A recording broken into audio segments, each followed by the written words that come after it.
my name is Sanj and I'm Head of Digital and Innovation at Village. Today we'll be focusing on the relationship between fashion and technology. Cool!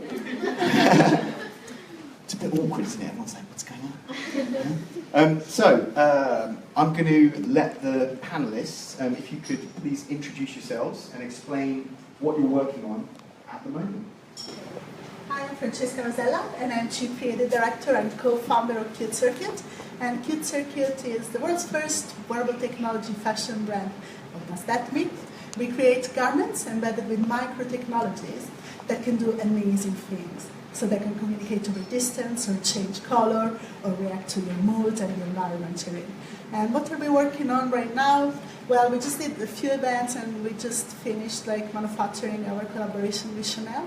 So we're very excited that we designed ready-to-wear and also haute couture. In this case, was a ready-to-wear collaboration on accessories. So we're really excited about that launching next month. Cool, thank you. Sure. Hi, I'm Golan. I'm one half of Fyodor and Golan. Fyodor couldn't come today. I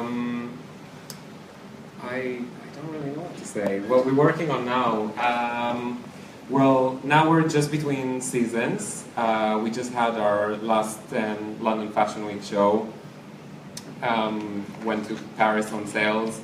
We're mostly now working on retail projects. It's something that we do quite often, just kind of finding ways to communicate what we do with our audience, with our customers. So we have quite a few projects coming up. Then production, new season, starting designing, about to go on holiday. That's about it. I can shout. I'm Brooke Roberts-Islam. I am the co-director of BRIA, the Brooke Roberts Innovation Agency, and I'm a fashion tech blogger for my blog, Textiler.fashion, and the Huffington Post. At BRIA, we create materials technologies and smart materials that act as interfaces. So if you imagine the connectivity, the swiping, the tapping on your smartphone screen in the form of a textile. So in a nutshell, that's what we do. At the moment, we're working on a number of different projects. One of them is to integrate robotics into textiles so that we can sense and capture data in textiles where the technology itself is invisible, so it looks like any other textile. And we're also working on a digital costumes project, which is where the costumes are controlled from DMX, so remotely. They perform certain functions, which I can't tell you about yet, because that's a secret. So that's a quick summary of us. BRIA. Okay, hi, I'm Ish. I head the fashion tech project programs and events at Center for Fashion Enterprise. So CFE is London's pioneering fashion business incubator, and we're based in London College of Fashion. And so I run events and design programs to help London-based fashion tech startups scale up, get ready for investment. And yeah, we have a next meetup coming up in this very space next month. So if anyone wants to attend it, feel free to go see Ninella, who is there. So yeah, that's what we do. Thank you very much. Okay, so let's throw the grenade into the pit and see what happens. In your opinion, how can technology revolutionize the way we communicate fashion? I can jump in on that one. Well, the most obvious way is through social media. It's opened up channels for us to communicate fashion globally. So there's now a big global international voice in fashion. So technology's enabled us to break down those barriers. Also, we're able to sell and present fashion digitally now through social media. So it's made it very democratic, where once it was a very exclusive closed shop. I think it just kind of dovetails to the conversation we were having earlier, is I think with technology, basically what it's done is, it's made the world much smaller in terms of our reach, and at the same time it's created limitless opportunities, so everyone can see everything and buy everything, and it's made, obviously, like Brooke said, it's made made everything so much more accessible. So I think it's twofold. In a way, it's like bringing the world a lot more closer while opening up a lot more opportunities. So most importantly, I think technology really kind of helps brands, designers, really reach the consumer a lot quicker, a lot more personal, and in a better way. So in a way, that mysticism of closed doors is kind of being broken down. But at the same time, there's other areas which have opened up to kind of make fashion a little bit more immersive, a little bit more personal. So yeah, it's a lot of exciting and possibilities. Yeah, I totally agree with both of them. Just wanted to add for us, the use of new technology in the way we communicate our work is first and foremost to give our audience a completely new and unique experience. We love having our catwalk shows. I'm not one of those designers that think that they'll die out. I think catwalk shows will continue. It's an important part of fashion, but I think that the more kind of technology is becoming more accessible to us as designers and as companies, you will see more people are trying to do new things and to showcase the work, the inspiration, just get something that is really immersive to the end consumer. It's probably a process that started with what Brooke was saying, that social media made fashion or fashion presentations so much more global and consumer-oriented. So if in the beginning it was just showing a dress to a buyer and the editor of Vogue, today we know that the people that are seeing it is our clients worldwide.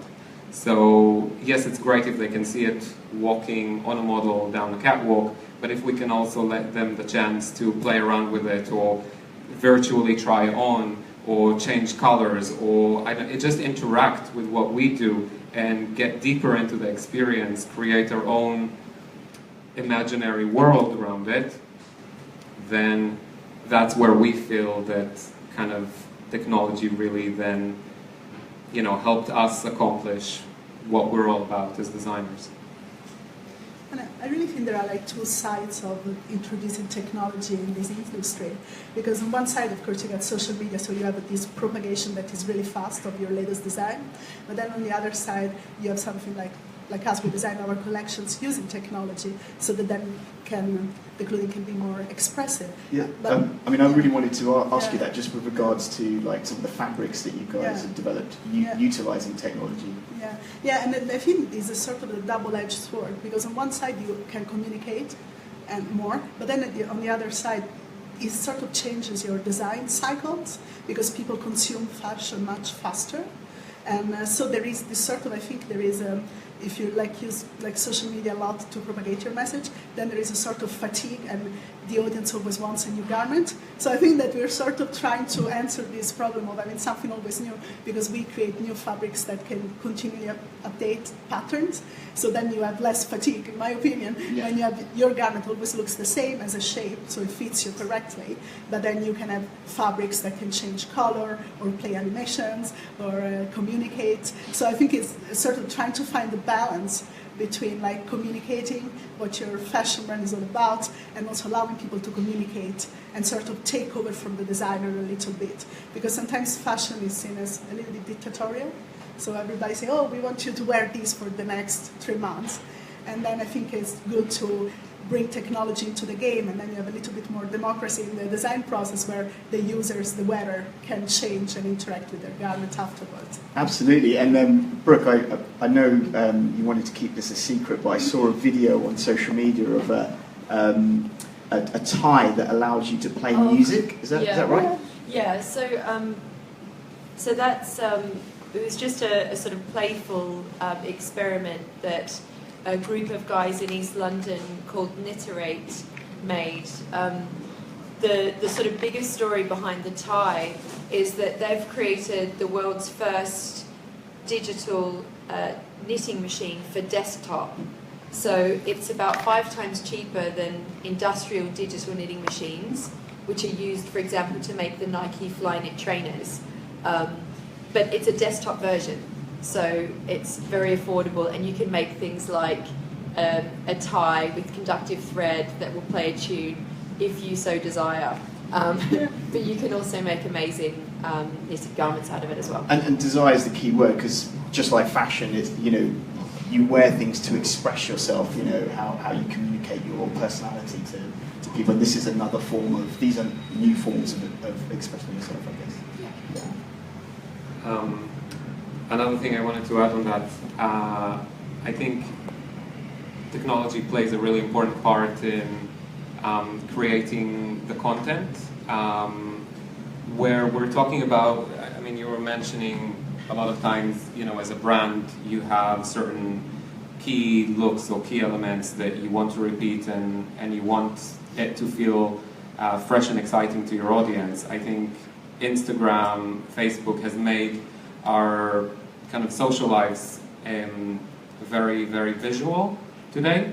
And so even if you want to wear, I don't know, your simple jumper, when you view it, when you consider it, anything that you consider, even if it's you consider an apple, you consider a dinner, you want it to be visually engaging, you want it to be visually beautiful and visually new. You want every picture that you see, you just flick through so many pictures so quick today, that you want every single picture to be really, really exciting. And I think that's also our job as designers, to just consider technology in the way that we kind of conduct our visual message at the end of the day. Brilliant. Brilliant. Thank you so much for that. Okay, so next question. How do you avoid using technology for technology's sake? Can you give us examples of where you've seen good uses of technology and bad uses of technology within fashion? I'll jump on that. I would say that it's really a subjective question, actually, and rather than good or bad, I think it's probably more helpful for the general discourse around fashion tech just to talk about things that people like, or things that people find desirable. So, to my mind, good fashion tech or good use of technology in fashion would be an example I mentioned earlier, which is the Nike Flyknit trainers, which is using incredible engineering in digital knitting technology to create knitted trainers that are seamless, you know, that fit perfectly, that use new age yarns, that are made in 2 very simple components rather than 25 components in 10 factories all over the world. You know, really simple, really sleek, hidden technology. And another example would be the Uniqlo Heat Tech, the incredible yarn developments that mean that we can wear really thin layers that are really warm because of technology applied at a yarn level. So for me, I think they're amazing examples of fashion tech, and where it's hidden, it seems to be more successful in that sense. Yeah, I think the key word is seamless. And again, like Brooke said, it's subjective, what is good and bad. I think every kind of example that I can think about as a good example of fashion tech has used technology with fashion in a very seamless, very kind of non-gimmicky way.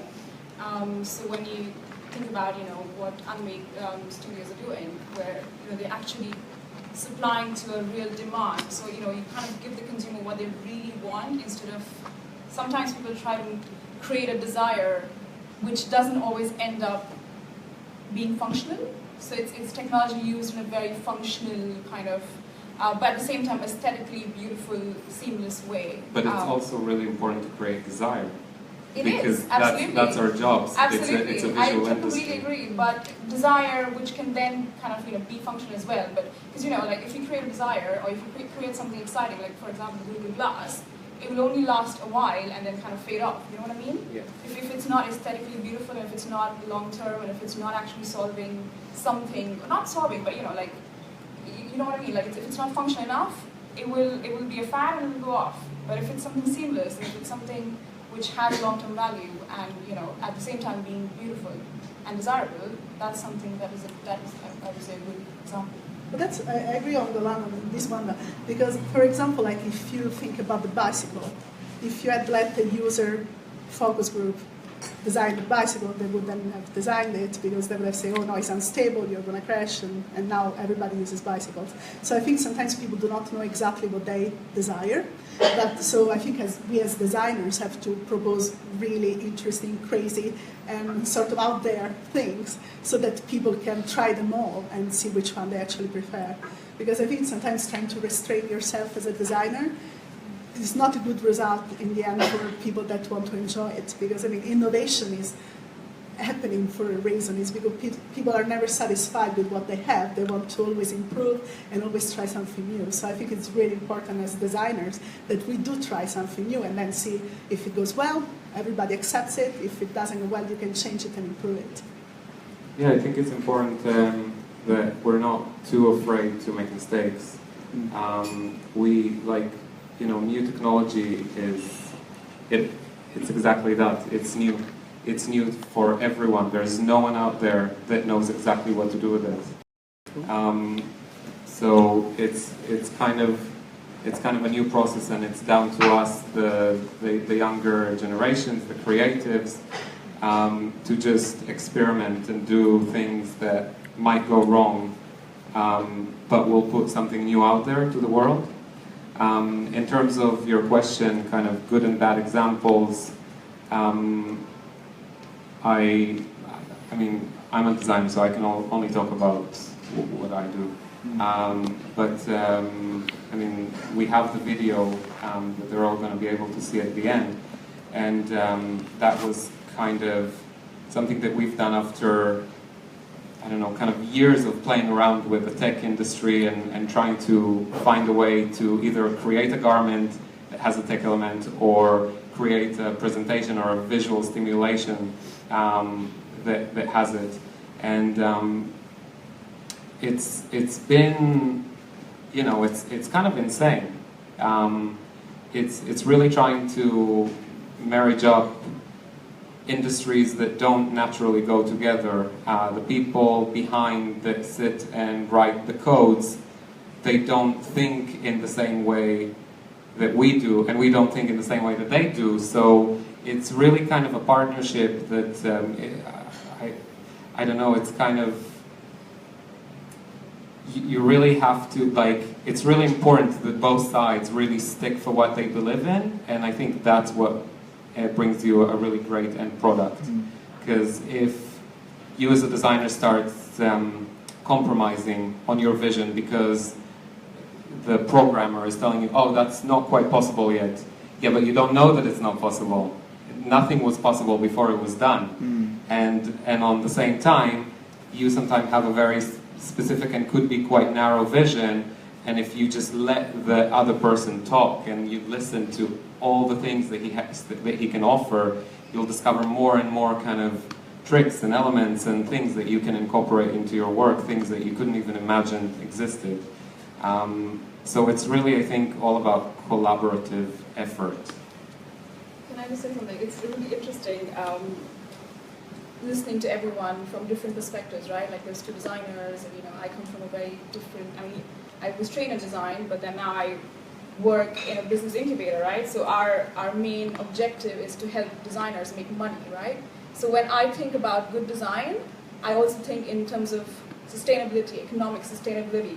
So it's so interesting for me to just hear about, you know, you guys talking, because yes, of course it is important for people to try new things and, you know, experiment with innovation and technology. And that's what we're trying to do, you know, bring the creatives and the tech people together to come collaborate on really interesting products and services and, you know, make the most of it. So yeah, I think that was really interesting to kind of just hear how everyone thinks about what is good and bad. One of my favourite quotes of all time is by this guy. I don't know if you guys know him, called Steve Jobs. And he said, you know, mistakes will happen, but you know, it means that decisions are being made, and that, you know, that's the most important thing. You know, is to take a chance, I guess. Cool. Anything else with regards to that question? So we're going to move on to question 4. At the beginning of the month at Barcelona's Mobile World Congress, Pokemon Go's John Hank, I think that's how you say it, Hank or Hanky, told the BBC that augmented reality will become more mainstream than virtual reality. What are your thoughts on augmented reality, and where does it fit in with fashion? Yes, I agree. We have debates about virtual reality versus augmented reality in our studio every single day, basically. And we are, I think, in the augmented reality camp. And I think for the simple reason that I think it's amazing to be out in the real world, but then maybe have a layer of augmentation through your clothing that can sort of allow you to do different things and interact in a different way with other people around you. I think that getting lost into the virtual reality, like wearing the goggles and just zoning out on your sofa, I don't think that's the kind of lifestyle we should be aiming for. I think that we want to be out into the world, meet other people, interact with them, but then it would be nice to have that little piece of magic more that allows you to bring this interaction to the next sort of stage and create amazing things together. So I think it's really important to be in the augmented reality. Like, for example, we have some clothing that allows you to feel the hug of someone that is far away from you. Wow. So it's something that we designed back in 2002. And so you can hug someone just by looking at them? Yeah. No, so not just by looking at them. Imagine you are in London, and your best friend is in Tokyo, and you want to send her a hug. You put on this hug shirt, and you squeeze yourself, and the sensors capture where you're touching, how strong, and then all this data goes to her phone, and it says, there is a hug for you, you want to feel it? She said, yes. And her garment sort of activates in the same areas that you touched on your garment. Wow. So if you gave yourself a pat on the shoulder, then your friend's going to get a pat on the shoulder. So I think that the idea is that you could be out in the world and still interact physically with somebody else. And I think that's really beautiful, rather than just wearing the goggle and hoping that somebody would hug you. But then nobody really does because you're home alone. So, so I think when in the beginning people say, multi-user dungeons, like when people used to play multi-user games online, and you would be all these kids at home, and they would all sort of log in and play with their friends over distance. I think you can do that, but rather than staying at home, you could be out in a park and actually do the Pokemon Go thing and go find it, and then see other people, and we're all searching for the same thing. So I think it's important to share the experience, because I think that's what technology can allow us to do, reach other people and connect with them, rather than isolate ourselves in a bubble. I know you're sorry to really interrupt, but it's quite interesting how there is a real, in the press anyway, there's this real battle between VR and AR. I mean, they're two very different artistic platforms, but yet there's this strong conversation about who's going to win. I think because in the augmented reality, you need to have a certain physical presence in the world. And I think sometimes, in the virtual reality, I think people are more into trying to sell you services, like a construction service for your virtual room. So I think that it's a different economics, of scale, between the augmented experience and the completely virtual experience. You don't need to build physical objects, you just have this immersive. I don't know, I find it really sort of a dichotomy between when you create a new device, and it's the scientist's perspective and the user's perspective, and sometimes they don't really match. And to me, I think the virtual reality is a little bit, it's not physical enough for me. I like to touch stuff. Yeah, I mean, essentially they're quite opposite, right? In virtual reality, you're putting a real person in a virtual environment, whereas in augmented reality, you're bringing the virtual environment into your reality. So I think virtual reality is all about immersive experience. So it's more about experiences, whereas augmented reality is about interaction. So when it comes to retail, yes, augmented reality is going to be all over the place because, like Francesca said, human beings want to interact, especially at the point of sale, or we are tactile, we like to feel and touch, and especially with fashion. I mean, that's another whole area. But when it comes to retail, definitely yes, AR is going to be big. But when it comes to creating an environment, an immersive experience, or kind of that magic, how Disney just transports you to another world, that is what virtual reality is for me, is to just be transported into a different world. Yeah, I agree. I think augmented reality probably has bigger kind of development. It will probably take over in a bigger way in our everyday life. Like Ish said, especially in kind of retail environments and and social environments. But I think virtual reality has an amazing place to go to. And yeah, you said Disney. My kind of initial thing was, you know, you go to an art gallery. Actually, when I'm in an art gallery, I don't want to be hugged, and I don't want to be touched, and I kind of wish I was there alone, just me and Anish Kapoor in front of me, and I can just like melt in front of him, right? and that's what virtual reality can give you. So it could be a much more expressive way of almost like an art form, melting who you are into a completely new environment. It was imagined by someone who is obviously insanely creative and made some amazing space for you to be in. Otherwise, you wouldn't want to go there. Just want to escape real life, basically. Yeah. But on the other hand, it would probably be some, you know, I would, or at least I would like to imagine that it would just turn into like a new type of film industry, like a new type of Hollywood. It's something that you just go to for 2 hours because you want to escape and you don't want to think about work and friends or anything, and you just go and surround yourself in something amazing that somebody else came up with, and that's completely legitimate as long as you have the capability of going back to the real world and experience everything else.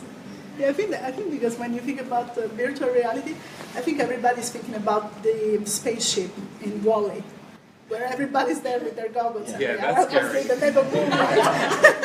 So I feel like when I think about that, I was like, oh my god, no, I don't want to do that. I think it's great if you can merge both, because like many years ago, I was working on a project in a perceptive robotics lab, and basically you were in the virtual environment with the goggles, but then we were wearing an exoskeleton. It looks like sort of like very cool, and you could touch sculptures. And so you could get your Anish Kapoor experience, and you could touch the sculptures. And this basically the exoskeleton would stop your hand when you were in contact with the object. So you could actually see in your mind this sculpture that wasn't there because it was in a museum, and then you could touch it with your hands and feel the feedback of the presence of this object being there. Like if you were banging on it, it would be solid because it was a marble sculpture. So I think it's great if the integration can be done very seamlessly, so that the whole experience is like as both aspects.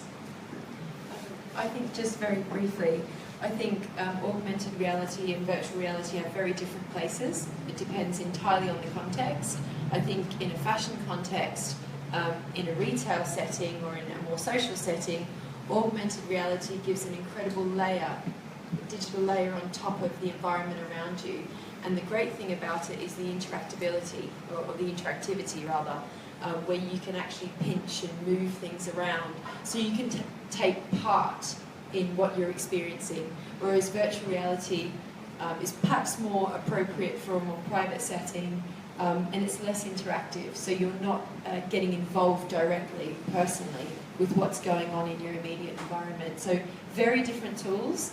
They both have their own place, and I think it depends on what you're trying to achieve. And probably the bigger question around this is, what is your aim? You know, what story are you trying to tell? Who are you trying to tell it to, and where is the story being told? And then, you know, whether it's an AR or a VR appropriate situation. Absolutely. And I guess, you know, both platforms, you know, there's a lot to learn from both of them. You know, you can't learn the same thing from each of them. Yeah. Cool. I think from an evolutionary point of view, the world is changing dramatically and everything's getting connected. And I think there's this kind of thought or belief that sooner or later we become these fat blobs in WALL-E, and we plug in and we're jacked in and that's our lives. Whether that happens or not, you know, we don't know. We all understand the problems of that. But I guess, you know, what is Mark saying? What do you think Mark wants? Was he investing in VR at the time? Yeah. I think he was. So maybe that's the answer. Because, you know, sometimes the market is driven by the fact that investors are all investing in the same sector, like in the same segment, so that because they say, oh, VR now is really cool, let's all invest in VR. And then like voice controlled activation, that I think is your next question, sorry I'm preempting you, and is all like, oh, everybody should invest in voice-activated technology. So I think it's sort of like it sounds so cool, so investors are sort of slanting the market towards that because everybody's investing in that, so you hope that one of these ventures really succeeds. Yeah. So it's a bit of market-driven. Yeah. Okay, so we're talking about money. Anyone got any money? No? Last week, The Telegraph announced that the UK's tech sector is growing twice as fast as the wider UK economy. What has this investment in tech brought to your businesses?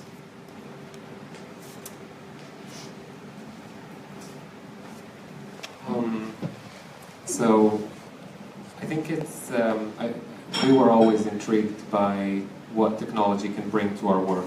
Now, we're not super tech savvy.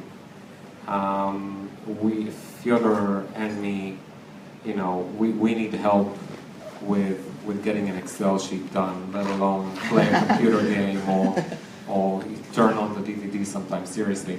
But we're just like intrigued with anything out there, even if there is a new type of print or a new type of sewing machine that we don't really know how to operate. We just want to try it. We have a vision of what aesthetically we like, and we just like to kind of try to process it through many different layers and see what comes out in the end. And that's what excites us. And I'd go as far as saying, I think that's also what excites our customers and why we have a customer base. It's people that are kind of into seeing, their kind of favorite jumper being made in new ways constantly. And being also, like I said, communicated in new ways, seeing a picture of it that they never imagined could have happened, or what sort of camera they used. It's a CGI, it's not even real, but it's amazing and I want to get it. And from kind of the money point of view, the investment, I think it's just, for us as a fashion industry, it just helps us because it makes everything more accessible. There are more tech companies in London now, and they're just getting bigger and stronger and more of them.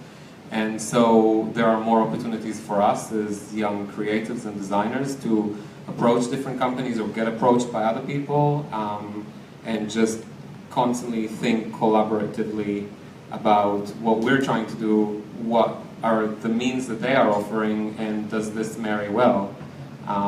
And yeah, like I said, it's always, I think, trying is most important in fashion. Yeah, I think it's very important to kind of talk. So there is a lot of investment made into the tech sector in London, but as we work with a lot of fashion tech startups in London, what I have seen is, investors they first of all don't understand what fashion tech means, right? Like, they just don't get it. For them, it's either a fashion business or a tech business, and they cannot understand what the marriage of that means in terms of a startup. So what usually happens is it's really hard for fashion tech businesses to raise capital, because the investor community in London is very, very cautious. So one of the things we try and do is kind of educate them in what is really a fashion tech business and what are the risks associated with that, and how can you help them, get rid of that. But I think it's really interesting that because there's a lot of investment happening in tech, and especially for designers who have that kind of vision like you guys did, to kind of approach that and see what that means for me as a business. You're starting to see that, because I remember when you guys were based in CFE and we had this whole digital strategy and we started working with a digital consultant. It took us a long time to get our businesses to engage with them, because there was this fear around digital. There was this whole thing, oh God, it's too much money, it's too much time, I don't have that time, I don't have that money. But actually it's not that hard and it's not that expensive. You just have to understand what it is. And once you guys did, they came out with a phenomenal website and you started selling products online, which didn't really eat into your bottom line and actually added to your bottom line. So I think it's really important for creatives to start thinking in a more commercial way in terms of technology, and kind of start making those connections of how will that investment into the tech community help me as a business, and how can I capitalize on that and use that for me. Do you think? Do you think that the establishment, the Centre for Fashion Enterprise, do you think that would have been around 20 years ago? Well, I guess what I'm hinting towards is all of this money. I mean, as I said, the tech industry is growing twice as fast as the wider UK economy. It's like faster than medicine, faster than engineering. Do you think that has had an effect on these institutions that have started to appear to help new businesses? Well, yes and no. So we've been around for 14 years now. Wow, I didn't know that. 13 years. But again, as an organization, we've changed a lot.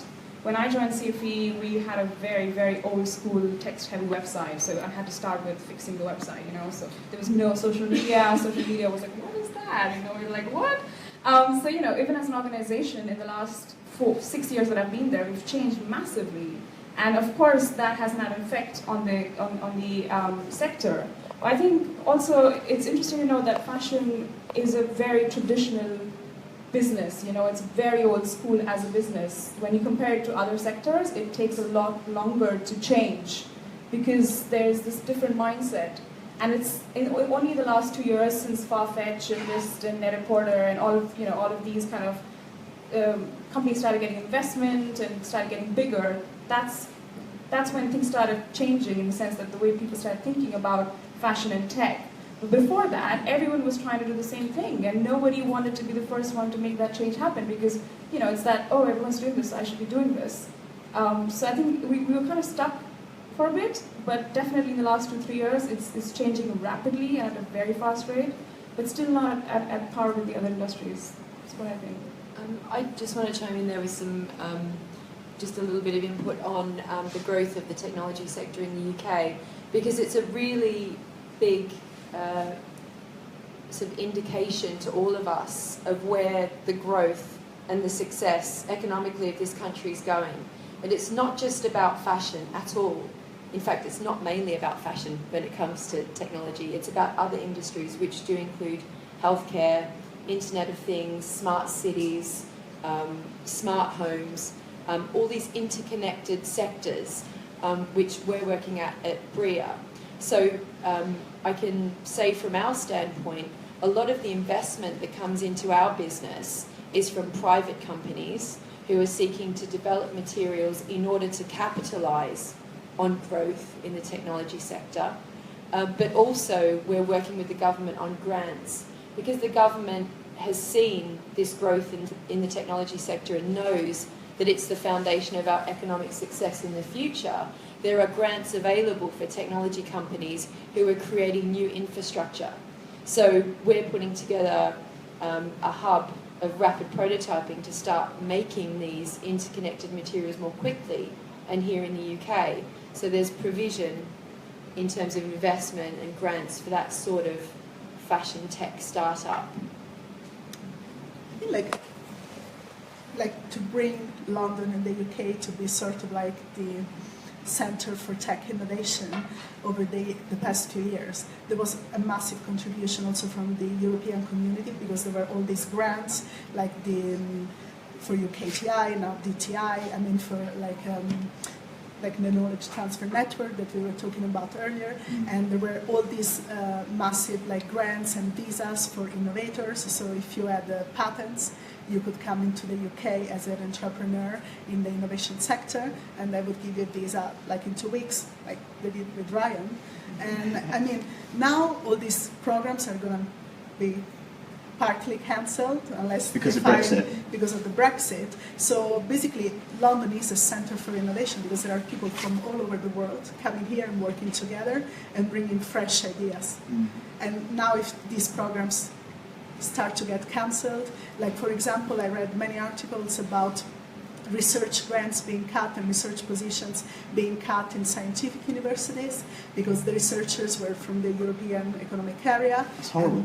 And so, I mean, we will probably, I hope not, but I mean, there is a pretty fair chance that we will see the tech sector sliding because basically all the people that wanted to come here and innovate, because for example, I'm from Italy, I couldn't do this kind of innovative venture that I'm doing in the UK. So I moved here and I've been doing it and it was fantastic. So I wouldn't be able to do it in my hometown, but now if all the grants that come from Europe stop coming into the UK, then we're going to have a big issue, and especially like younger generations, people that want to start their companies, and you have a massive amount of talent that is not only British, but is from the rest of Europe and the rest of the world. I think that's going to be really problematic. And then, have you seen that change? Because how long has Cute Circuit been running for? We've been, we started the company in 2004 in the US, Okay. and in the UK in 2006. And have you seen that change, just with regards to the tech sector in London? Definitely, yes. I mean, when we first moved to the UK, but since we had Ryan, that of course was on the innovator visa, so better than that, I don't know. And but we had like massive attention from like all these technology strategy board, and we sort of did lots of projects with them, and it was fantastic because you could really understand that there are people in the UK that understood innovation, even like in the fashion sector. So they were really interested in smart textiles, in applications for like magical devices, all these like biologic elements into medicine. I think that now it's going to be a little bit more problematic. I mean, I'm not all doom and gloom, like, oh, it's going to be horrible, we're going to be deported back to Italy and the weather is horrible there. But I still think that it's sort of demoralizing for the community, that like everybody that works in our company, we have like British people, we have Spanish, Portuguese, American, Italian. I think everybody's getting a little bit depressed. The day after the Brexit vote, we're like, you gotta be kidding me. I mean, so... I think so we as an organization, we're funded by European money, right? So the last 3 projects that we did and what we can do as an organization is all because of European funding.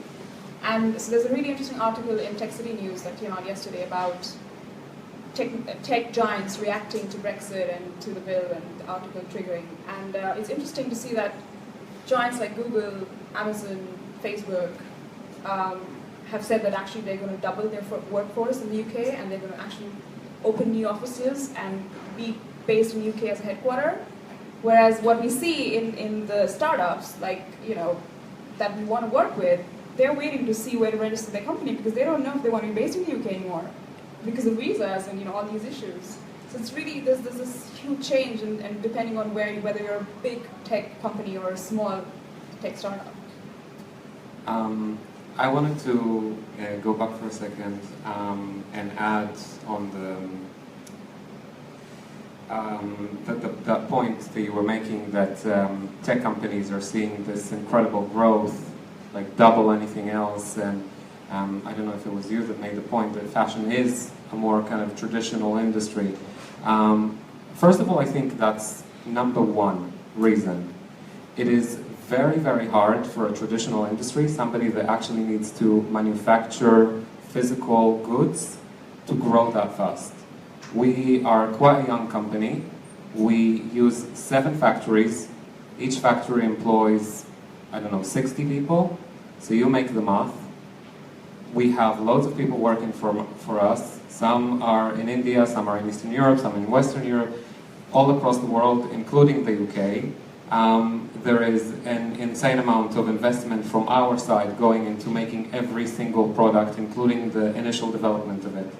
Having said that, I know I have a lot of friends, and we've collaborated with a lot of tech companies that to develop a product, and I'm not saying that's right about every single tech company or every single tech product, but a lot of times it just means that the entire investment is a laptop.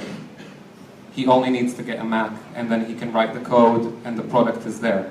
It can be an online product, it can be... But the beauty of this, from a fashion tech point of view, is that that person then needs us, and we need him. So it just brings me back to the whole point of, there is no fashion tech if there is no collaboration. A purely technical person will not create desirable fashion. It doesn't matter how many buttons the jacket has, nobody's going to want it.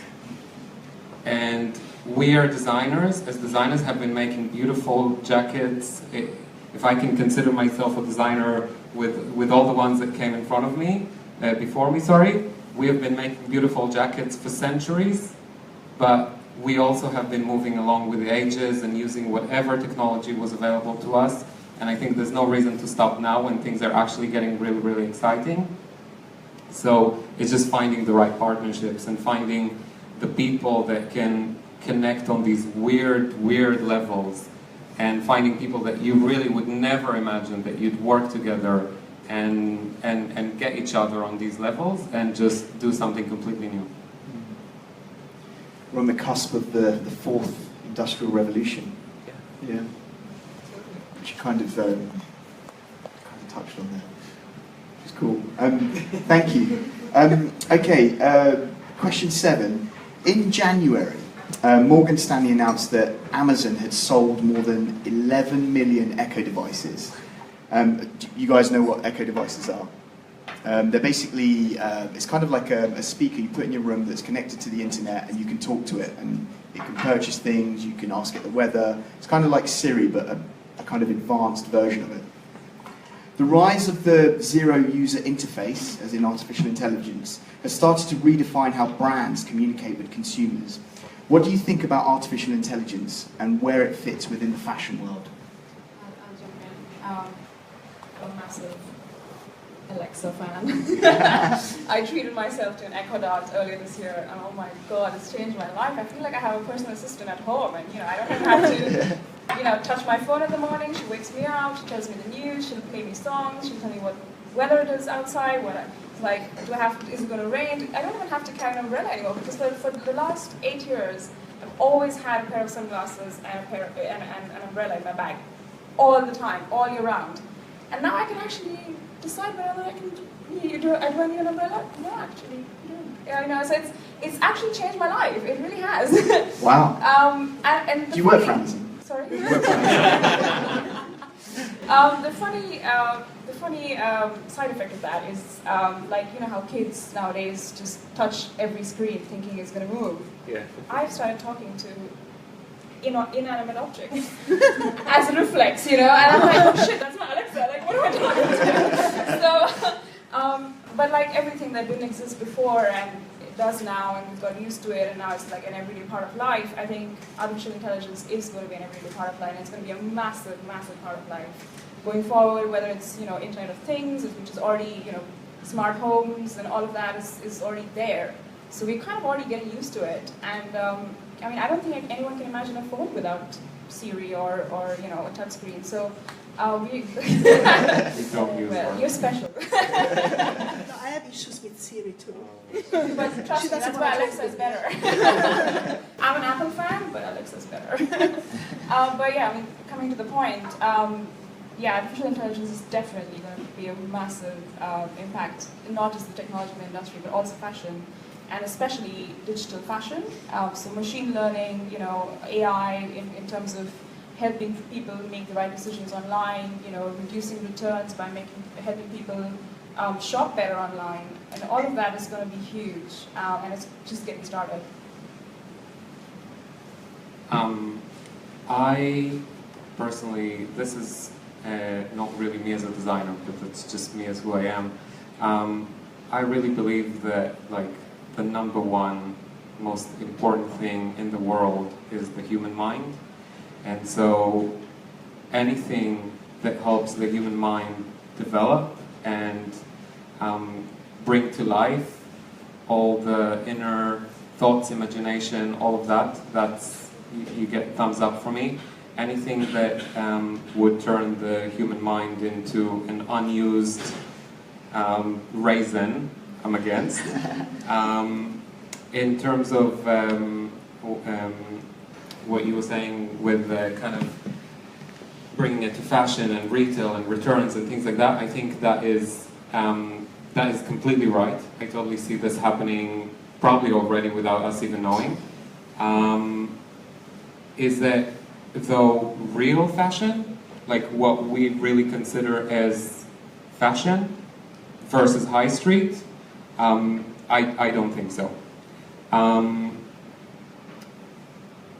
There is kind of two ways of running a garment making business. You could run it as a fashion business, which is kind of super risky and very intuitive and constantly doing something new and unacceptable and just kind of trying to break barriers and to surprise your customer, which is fashion. And then there is supplying wearable garments. beautiful, comfortable, great, but that's, to me, not fashion, it's garment making. And I can see that massive, massive industry is going to benefit hysterically. I mean, they can just have artificial intelligence calculating data and telling them that they need to have more red jumpers than blue jumpers. But that's not going to surprise the customer. That's going, the whole concept of the artificial intelligence is that it processes existing data. And the whole concept of the human mind is that we're trying to anticipate data that hasn't existed yet. So it would be great for Uniqlo to know exactly how many fluffy jumpers to make versus grey versus red. Have you seen the recent ad campaign for Uniqlo? It's beautiful. But it is very much kind of pretty much saying, guys, we don't have a design team. We don't hire creative designers. We analyze your data. If you wear red, it will release positive enzymes that will make you feel happy. If you'll wear fluffy, it will make you feel protected. We cater for your human minds that is all based on data that we have collected. And it's fantastic, and I think the world really needs that. I wear Uniqlo all the time. It's really, really important. But I think as kind of the more creative young designer businesses side of fashion, it is important not to count on existing data. On the contrary, do the opposite of what it tells you. That will probably get you, you'll be more right that way, I think. I just want to add in perhaps another side to AI and data collection and analysis of that data, and that is the ability to solve problems that we have in the fashion industry. And one of the biggest problems that we have at the moment is the environmental impact of fashion. You may be aware that fashion is the second most polluting industry in the world after oil and gas. Yeah. So, and I'm not sure if you're aware of another statistic, which is that more than half of fast fashion ends up in landfill. So that means in the ground, either because it hasn't sold or because it's sold and then been thrown in the bin fairly soon after. So if you think about that landscape that we're in now and realise we have to solve this problem of immense waste fairly quickly, what we could do is analyse what's actually made versus what's actually sold by collecting this data and then using artificial intelligence to make better choices so that manufacturers and brands could only make product that would actually sell. So they would save money on making product that doesn't sell, firstly, and they would reduce the carbon footprint of shipping goods all over the world that just end up in landfill. And then they could also look at making products that are more suitable for customers, which, and I to Golan's point, it's true, this is more of a practical argument than a creative one, but it's a real argument and problem nevertheless. So artificial intelligence is great in that it can help us solve some of these problems. Like on the artificial intelligence, I think everybody thinks so. It's like a machine thinking by itself. But actually, these machines have algorithms that have been written by programmers, and so the thing that the algorithm can do is that learn, like when you have answers, and then it's not actually bright in itself yet. Ryan, tell me if I'm totally getting this wrong. He's way more giddy than I am. There are some.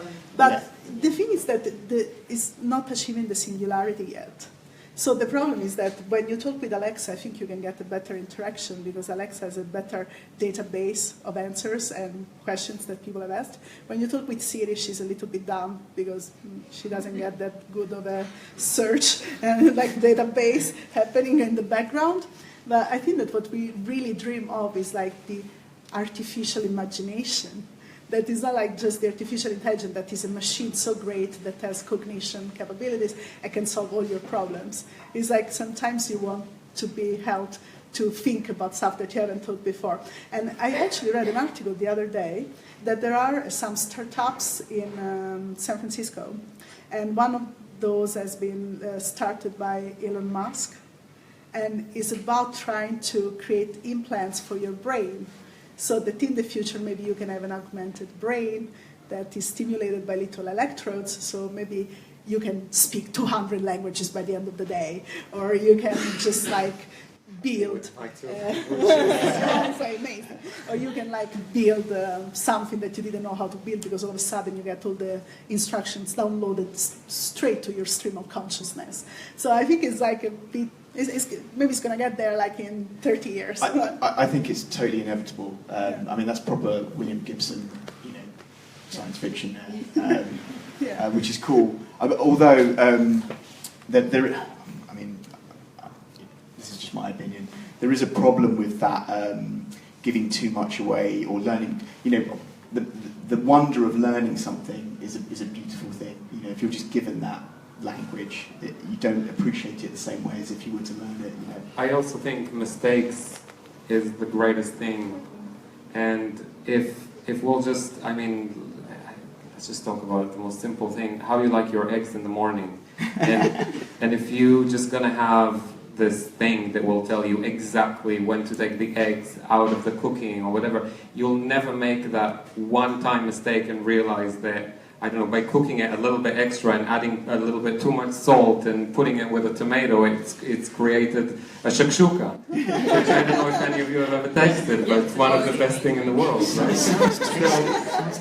And I don't think your artificial intelligence will get there. So yeah, let's not stop making our human mistakes. Cool. Okay. Sorry, I'm just scared about this. Question number 8.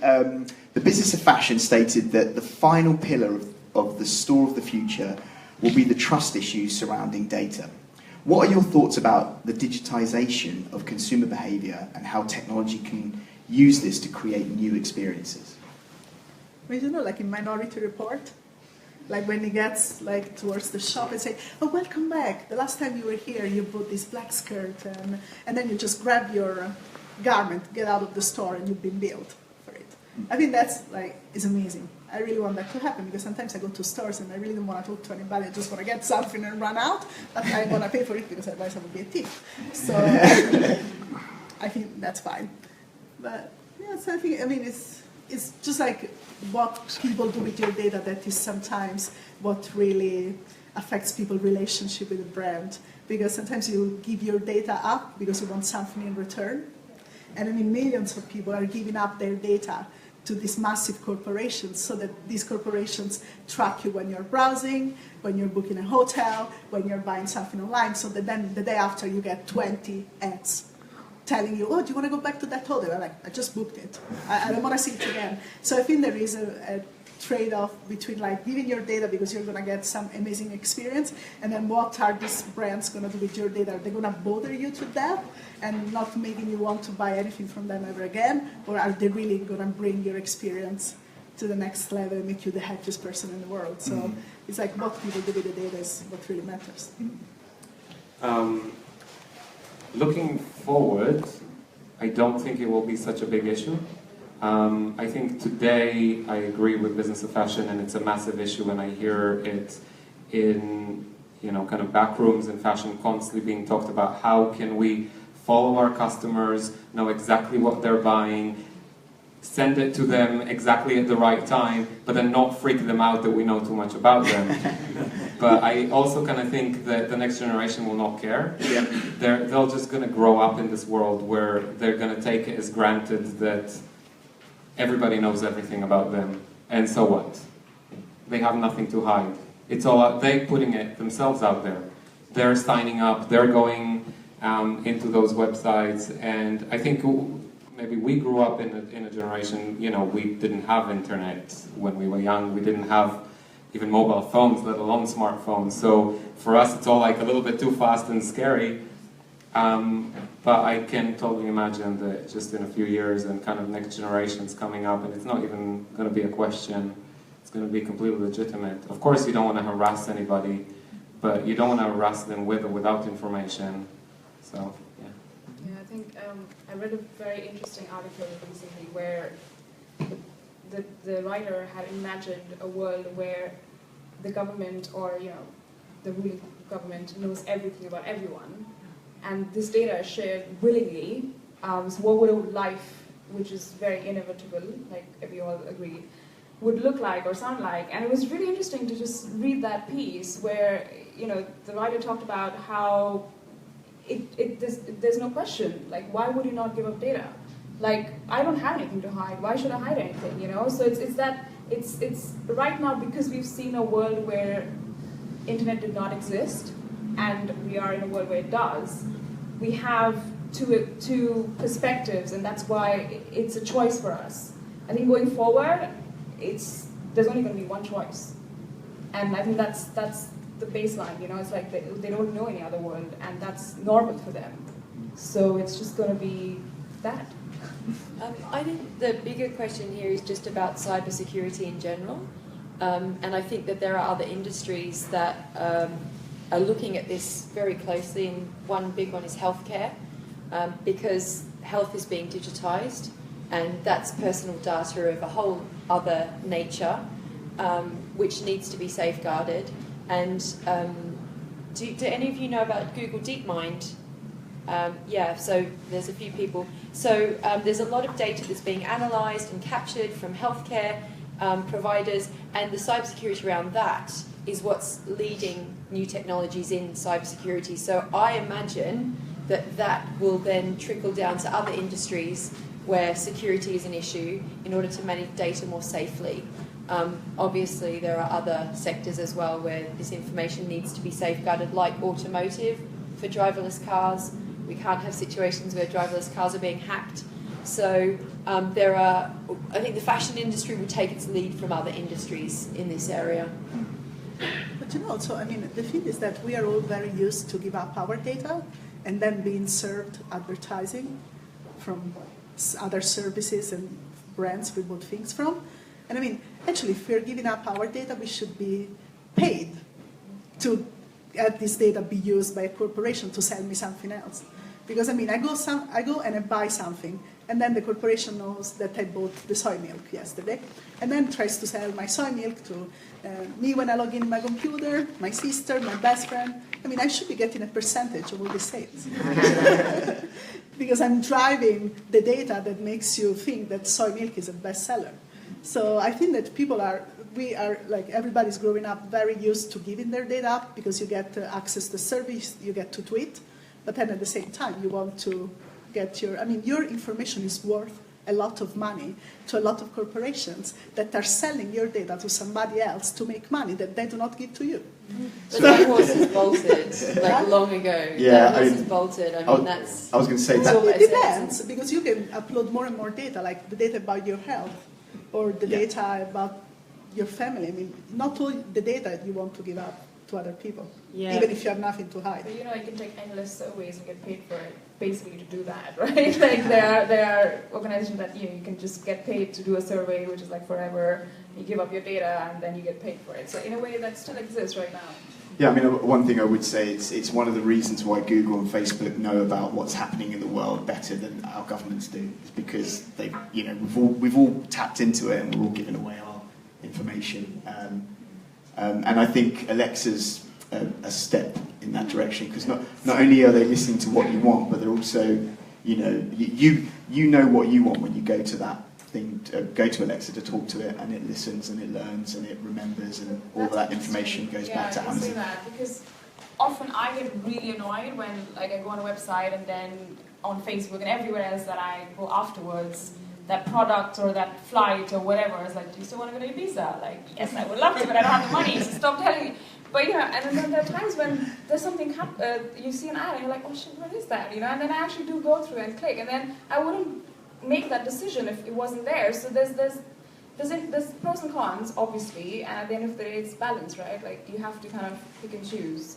Yeah, I also think it's not like there is more ways of getting paid than getting money. You are getting paid by the fact that you have these amazing services, by the fact that you live in an open society that today accepts people who are different because of Google. Because we would still be a much more closed-minded society if we wouldn't have social media, if we wouldn't have Google. So do they make a little bit of money from the fact that we use it? Yes, but we're not paying to use it. So I'm just happy that I can use Google for free every day and get my life better and easier. And if they have a way of making a profit and continuing to provide me the service for free, then basically my payment for giving them my information, what I search on Google, is the fact that I can do it for free. You know, I don't think there is a place for like a consumer revolt on this. I think absolutely, we're pretty, absolutely. We're pretty well off. I guess what I was alluding to is that Google and Facebook are more important than governments now. Yeah, and governments can't handle that. They're like, yeah, but I've got to send a memo to Janice in that building, and she's not going to get it for a couple of days because she's on holiday, and I won't find out her data until I talk to Jimmy, who knows how to read. And well, Google just look at the world and go, right, okay, so that's happening in India, that's happening here, and that's. I mean, I know it sounds a bit frightening. That's exciting. That's really exciting. I mean, that's the ability to predict patterns. Yeah. Like while they're happening, or like just think about like what's going to happen in the near future. So I mean, I think there is a balance between like having total freedom when you're using an app and like seeing what results from your data. I think, I mean, that's the revenue model. It's not that they're making a little bit of money on the side. No, the revenue model for Google and all these other services is that you are Googling and they're making money because they're selling you ads. And it's actually a business model. That's why they get investment for it. I know. So I just think it's a fantastic business model. I'm so happy they came up with it, because if we all had to not let them use that information, but pay £5 every time we wanted to know something, we would all know so much less. But you are actually paying, but you are paying with your data and your freedom. Which is exactly a fantastic way of making that exchange. It depends, because imagine that like in 10 years from now, you purchase something today that in 10 years from now results in something, and the government is going to just put you on a flight and ship you back somewhere else where you do not want to go because you purchased something today. I mean, imagine like dystopian, instead of utopian scenario in which everybody's happy, imagine a dystopian scenario in which you do something today and all this data is stored, and 10 years from now, you just get sucked up by a spaceship and deported to Mars, and you do not want to go to Mars. I don't know. I think that you can think about lots of different dystopian activities that are born out of like just giving up your data for thinking that it's for your own good, while in reality it's not really for your own good. So you don't use Google? Hey. No, I do use Google, but I know a little bit later. that they're selling me stuff on the side. Cool. Okay. So this is the final question, and I know it's quite another generic question, but what is the future of fashion tech, and what exciting technologies do you feel will change the game?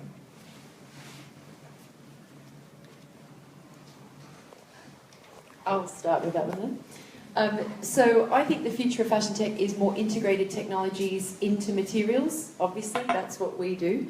I think it's a future where technology is less visible, so it's more integrated, so less kind of gadgety wearables, more integrated apparel that can function amazingly and enhance your life. An example is the Google Jacquard commuter jacket. Has anyone seen that? The Levi's Google collaboration? And it has a very bad interaction design. Sorry, but I mean, usually I'm much nicer when I hear these stories. But I mean, to turn... No, go ahead. Just to finish. The reason I say that is because it's the first wearable garment that's actually enabling the user to interact with the apparel and control their smartphone. So I see this as an entry point for the interactive textiles that I was mentioning earlier.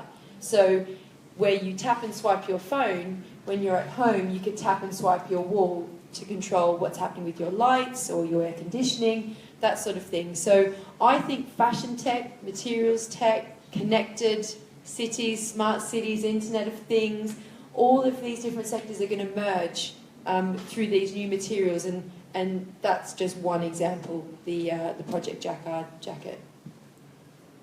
Notwithstanding the user interface. I've got no complaints about it. I haven't got one. In terms of looking towards the future and exciting things happening in fashion tech, I mean, you just have to look at the businesses we're supporting on the fashion tech program. So we have some really incredible, exciting businesses kind of across the whole spectrum. So fashion tech for us is not just wearable tech. It's everything from exciting e-commerce to apps to artificial intelligence to wearables as well, AR, VR. So one of the exciting projects that we're still working with is someone who's working on massaging insoles for footwear. I mean, I want that now. Like for anyone who wears heels and is crying 2 hours later, is that something you need, And if you could make that, dress that up in a beautiful piece of footwear, and that's where collaboration comes in, right? Like this can be a technologist who does that, and then you need a footwear designer to make that piece of technology better. But I think looking forward, if I were to pick one particular trend, I think co-creation and mass customization is just getting started. It's already peaked, but there's a long way to go, and I think that's going to kind of be around for a long time, especially in terms of democratizing how fashion is not only consumed, but also designed and produced. And that's a very exciting time for me to look at in terms of how do we design fashion together, produce it in a very kind of transparent way, which considers impact on the environment, as well as only produce what is needed instead of producing things which end up in landfills. So I think it's that whole kind of looking at how do we do each and every part of fashion in a different way. Yeah, I don't know. No, honestly, it's everything. Like every single new thing that's coming up that has a chance to change the entire picture, and it's just I'm just excited to be able to work with cool people who are doing really smart stuff and applying it to what we do. Stuff that I know we try to play around with and haven't quite managed yet, but I'm sure we will, is definitely the augmented reality and virtual reality. I think we shouldn't forget, fashion is, again, it's not just about clothes, it's about creating a fantasy, presenting a vision of one or two or whatever person to the global audience. And so, just kind of use everything that's out there in a way that it hasn't been used. That's, to me, what the future of fashion and technology is. Not this kind of one thing that will turn into a trend that everybody will be using. It's just tools. Technology is a tool, and fashion is a necessity, and so you just kind of use the tools to keep on creating. I mean, and it's also, if you think about technology, I mean, as soon as you put technology on your body, it has to be fashion. So I think we can have a massive amount of technologies, but then they also have to be designed in a way that are very desirable and appealing. So we're going back to the beginning, in which if you don't want to wear it, you're not going to wear it. So I can see this future where we don't need to carry our phones with us anymore, our cameras. We're just going to have our clothes, and they can do amazing things, and depending on where you are, they can adapt to the situation. So your body is your interface with the world, and so since we do not go around completely naked, then we can have things happening in the textile. But when you go on holiday, not in London because it's too cold. Just one more point about the future of fashion tech. I think there's one very key area where fashion tech can help, and that's in sustainability, which I've mentioned briefly earlier. But there are new technologies in materials production that are being developed now, including one that was launched last month. It's a synthetic spider silk that was created. There's a few people nodding. A protein was isolated from original spider silk and grown in a vat, fermented essentially. So it's a way of growing these sort of materials and cutting out the very polluting aspects of developing materials and improving on their performance.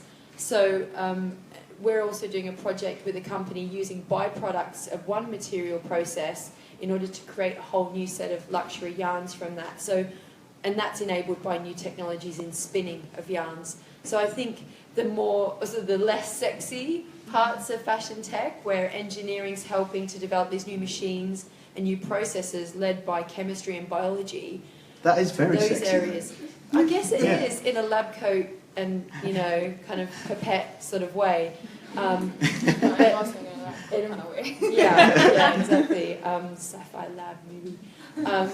So I think there's those developments that are not probably seen as fashion tech by most people, but that can drive these really game-changing areas of fashion that can result in much more sustainable practices and garments ultimately. Cool. Okay. So questions from the audience. I know Tanya, you had a question, didn't you? Back when you were talking about, it's a long way. It's okay, we hear you. Go ahead. Just repeat the question, and then whoever's watching the stream will be able to hear the question. But I wanted to ask about, because you were talking about data and kind of where it was going with future data. So I wanted to understand from the panelists what their view was on the new kind of ISP situation in the US. That's a really good question, actually. For anyone so the question was about the ISP situation in the US, and in a nutshell, what's happened is that a large number of tech companies have been given the right to sell people's data to third parties. So, Any internet service provider. Any internet service provider, there you go.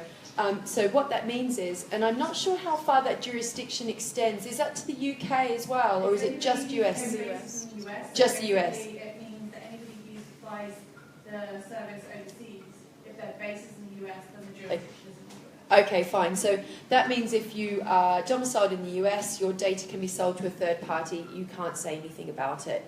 It's frightening, and I guess people have given up the right to this privacy without even knowing, to a degree. And yeah, it's frightening. That's all I'll say about it. I was shocked, absolutely shocked, that it'd been passed by the US government. Anyone else? Yes. I was actually not shocked, especially because it's in the US, and especially because what's happened in the last couple of months. I was actually more shocked that they actually made it publicly, because in my head, it's already happening, you know, and you know for a fact that it's actually already happening. It was just a more, you know, kind of legal way of saying, we've already been doing this, just so you know, we're going to do this, and we're going to continue to do this. Because, I mean, I have friends working in the tech sector there, and things happen that people don't know about, and this was just one of those things to kind of make it, you know, get it on the paper. So, yeah, I'm not shocked, really. It's like, oh, finally you said that out in the public, you know, it's like, but that's US, and that's what capitalism, and it's all about everything's for sale. Society, yeah, that's where we are heading, unfortunately, and that's why I think it's going to be inevitable in the future. What's that? The Electronic Frontier Foundation. You can maybe work with them to make sure your data doesn't get sold without you knowing it, because I think there is this problem with the internet that now we all think is free, but in a few years might not be free, might become privatized. And that's going to be the big problem, because now we get everything for free, but actually there are companies at work to make it not so. And that's why there are things like Wikipedia and the Electronic Frontier Foundation that are there just to make sure that you do not get screwed up 10 years down the road. Cool. Have we got any other? Yeah. I suppose I've got a quick question. What do you think about super materials and the role that they can play in the evolution of wearable technology? Which What's materials? the first part? Super materials, such as graphene and whatnot. Ah, yeah. That's all good. I'm so excited about graphene. Are you actually experimenting with graphene? I write about it. I'm a professional. Ah, Rosella. Hi. Yes, I've written a lot about graphene. There's another one that the scientists just come up with, which is like a material for the body, and they can kind of create bones and whatnot. Ah, okay. But I'm thinking more about the graphene side. Graphene. Just to give a bit of context as well, it was a dress that was made out of graphene that was... I confess. Yeah. Yes. Yeah, we just did a dress like that we launched a couple of months ago, and it's the world's first graphene dress. And the thing that is really cool about graphene is that it's transparent, so you cannot see it. It's extremely conductive, and it's very, very strong. And of course, like when you hear it like this, it's like, wow, it could be something invisible in the air and with magical properties. And it's actually really, really hard to make. And we were working with scientists at the National Graphene Institute in Manchester, and they received the Nobel Prize 12 years ago for discovering graphene. And it was very hard actually to get them to do a piece of graphene in a shape that we needed for our dress, because we have like a sort of corseted dress structure, and then in the middle here we have a transparent triangle, but this triangle has micro LEDs in the middle, and so it's basically receiving power from the graphene. So the graphene is conductive power instead of having wires, so you have this completely transparent area on your dress, and then all of a sudden it's getting activated and glows and changes color. And we also have graphene in a breathing sensor.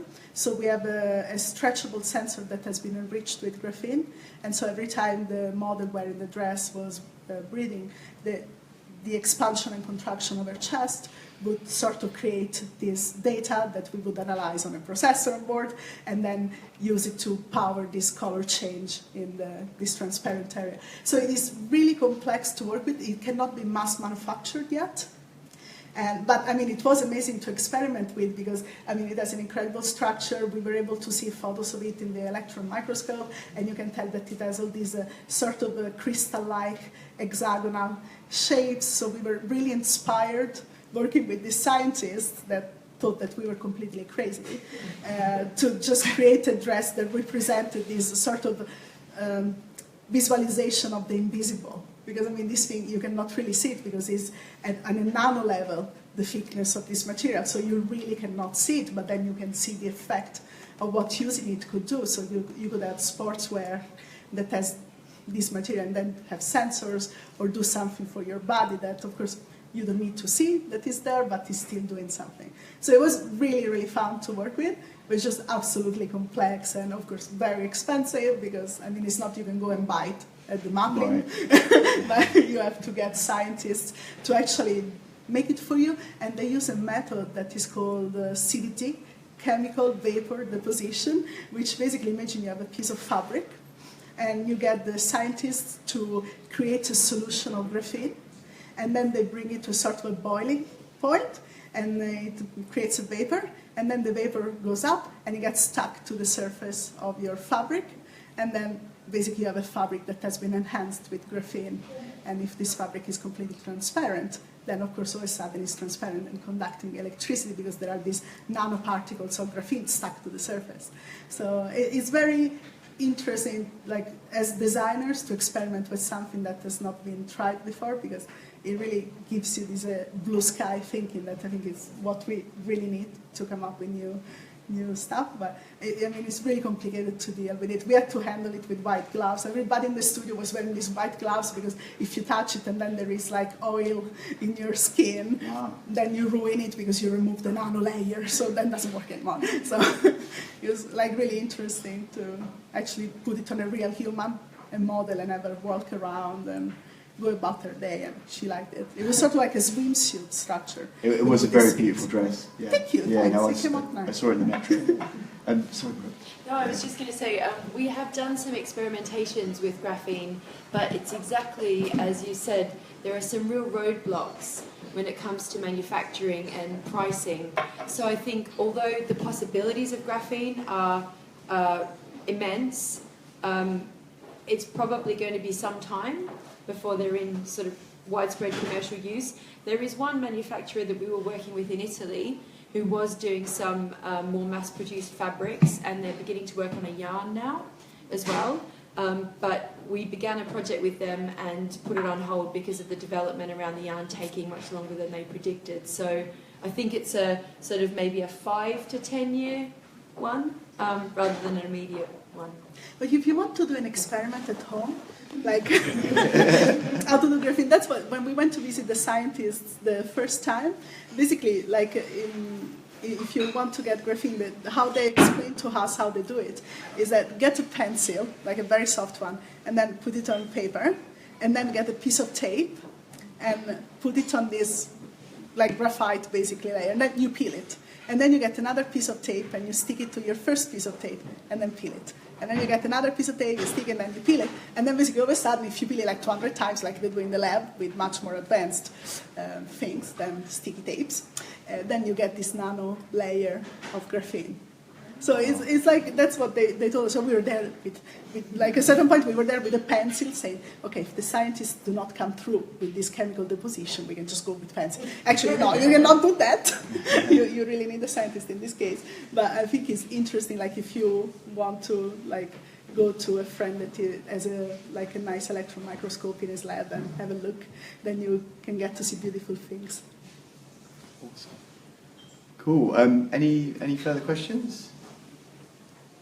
No? Okay, guys, give these guys a round of applause, please. Thank you very much.